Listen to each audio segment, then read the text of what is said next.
Samajwadi party के दंगल से बड़ी कोई खबर नहीं हो सकती। पिछले 3 दिनों से जिस तरह से शिवपाल और अखिलेश आर पार के मूड में हैं, उसे देखकर यही सवाल उठ रहा है कि क्या समाजवादी पार्टी टूट जाएगी।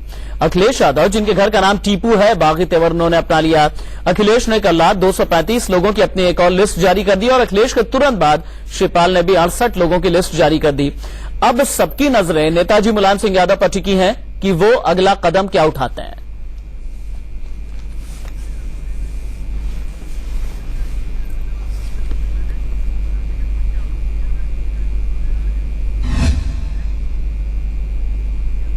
क्या टूट जाएगी समाजवादी पार्टी? आज का यही है सबसे बड़ा सवाल। अपडेट भी हम लेंगे। हमारे साथ लखनऊ से संवाददाता अरविंद चतुर्वेदी जुड़े हुए हैं, उनके पास चलेंगे। लेकिन सबसे पहले आपको दिखाते हैं पिछले 3 दिनों में अब तक हुआ क्या है। देखिए आप, बुधवार को मुलायम सिंह यादव ने 325 उम्मीदवारों की लिस्ट जारी की थी और इससे पहले आपको याद होगा एक लिस्ट 403 उम्मीदवारों की अखिलेश की तरफ से थी। बुधवार की रात अखिलेश ने मुलायम को सौंपी जो लिस्ट थी उसे पब्लिक कर दिया। अगला दिन आया गुरुवार का, यानी कल का। अखिलेश ने टिकट कटने वाले नेताओं के साथ 2 घंटे तक बैठक की। विधायकों के साथ बैठक के बाद मुलायम सिंह यादव से मिले अखिलेश यादव और उस मीटिंग में शिवपाल यादव भी मौजूद थे। मुलायम अखिलेश की इस बैठक में शिवपाल यादव भी शामिल हुए, लेकिन उन्होंने बहुत ज्यादा कुछ बात नहीं की। मुलायम शिवपाल से अखिलेश ने टिकट बंटवारे पर नाराजगी जताई और अखिलेश ने यह कहा कि जब चेहरा मेरा होगा तो कैंडिडेट मेरे क्यों नहीं। कल शाम अखिलेश ने समर्थक नेताओं के साथ एक बार फिर से बैठक की। बैठक के बाद अखिलेश ने 235 लोगों की एक नई लिस्ट जारी कर दी। अखिलेश की लिस्ट में 171 मौजूदा विधायक और 64 नए चेहरे शामिल हैं। देर रात शिवपाल ने 68 उम्मीदवारों की लिस्ट जारी कर दी। एक के बाद एक अब तक 4 से 5 लिस्ट आ चुकी है और ये पूरा का पूरा जो घटनाक्रम है 5-6 दिन का हो चला है, लेकिन इसमें अभी तक किसी भी तरह का ना कोई क्लाइमेक्स आया है और न ही किसी निर्णायक मोड़ पर यह लड़ाई अभी तक पहुंची है।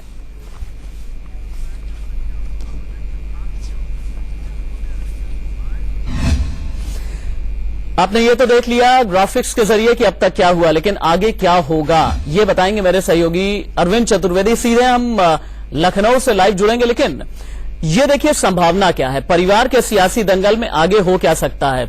हम 3 अलग अलग संभावनाएं आपको बता रहे हैं। पहली संभावना यह है कि मुलायम और अखिलेश की लिस्ट में 76 नाम अलग हैं, जातियां एक हैं, लिहाजा मुलायम थोड़े नरम पड़ सकते हैं और बाद में हो सकता है कि एक कॉमन लिस्ट को जारी कर दी जाए। दूसरी संभावना, टकराव हो सकता है बढ़ जाए तो शिवपाल यादव प्रदेश अध्यक्ष होने के नाते अखिलेश को पार्टी से बाहर भी कर सकते हैं, यह दूसरी संभावना है। तीसरी, अखिलेश की लिस्ट को नॉमिनेशन के वक्त शिवपाल चुनौती दे सकते हैं, क्योंकि देखिए ये टेक्निकल मसला है। जो लिस्ट है पार्टी अध्यक्ष की ही मान्य होती है, ये टेक्निकली ये बात कही जाती है, क्योंकि नॉमिनेशन के समय में एक फॉर्म भी दिया जाता है और ये देने का जो हक होता है वो सिर्फ पार्टी अध्यक्ष का होता है। और मुलायम राजी हुए तो अखिलेश की लिस्ट जो है वो रद्द हो सकती है। ऐसे में अखिलेश अपने लोगों को बतौर निर्दलीय भी मैदान में बने रहने को कह सकते हैं, जैसा कि कल ही मेरे सहयोगी अरविंद चतुर्वेदी बता चुके हैं। अरविंद, ये तो तमाम बातें हो गई कि पिछले 4-5 दिनों में क्या हुआ, अब और संभावनाओं को भी हमने एक एक करके एक सिरे से दूसरे सिरे तक तलाशा, लेकिन ये बताइए रात भर मुलायम खेमे में, अखिलेश खेमे में, शिवपाल खेमे में क्या चला? हेलो, मैं आपको बता दूं कि मुलायम सिंह यादव इस बात को लेकर एडामेंट हैं कि टिकट जो उन्होंने दिया है वो किसी हालत में नहीं बदले जाएंगे। कुछ टिकटों को एडजस्टमेंट हो सकता है, क्योंकि 2014 में भी जो टिकट दिया गया था वो मुलायम सिंह यादव की तरफ से दिया गया था, वो राष्ट्रीय अध्यक्ष है, उनको अधिकार है। दूसरी तरफ मैं आपको बता दूं कि अखिलेश यादव 5 कालिदास आवास पर अभी नहीं पहुंचे हैं, लेकिन उनके जो अपने लोग हैं अभी नीरज शेखर पहुंचे हैं। उसके अलावा मंत्रियों के आने का क्रम शुरू हो गया है, यानी अखिलेश यादव विचार विमर्श करना उन्होंने शुरू कर दिया है, मंत्रणा करना शुरू कर दिया है और सूत्रों से जानकारी मिली है कि लगातार रामगोपाल यादव से बातचीत उनकी चल रही है। एक बात यहां पे मैं स्पष्ट कर देना चाहूंगा आपको कि अगर अखिलेश यादव अपने आप को बैक करते हैं तो उससे उनको बहुत बड़ा नुकसान होगा, क्योंकि दूसरी तरफ अगर आप अखिलेश यादव की लिस्ट देखें तो उसमें उन्होंने दागियों को जगह नहीं दी है और बार बार अखिलेश यादव यही कह रहे थे कि हमारे साथ दागी नहीं होंगे। एक बात राशिद आपको और भी समझना पड़ेगा कि कांग्रेस के जो जीते हुए प्रत्याशी हैं उनके नाम को भी वो छोड़ते चले गए हैं। उन जगहों पे उन्होंने कोई प्रत्याशी घोषित नहीं किया है। आप देख सकते हैं पिंडरा से जहां से अजय राय लड़ते हैं वहां से कोई प्रत्याशी घोषित नहीं किया गया है।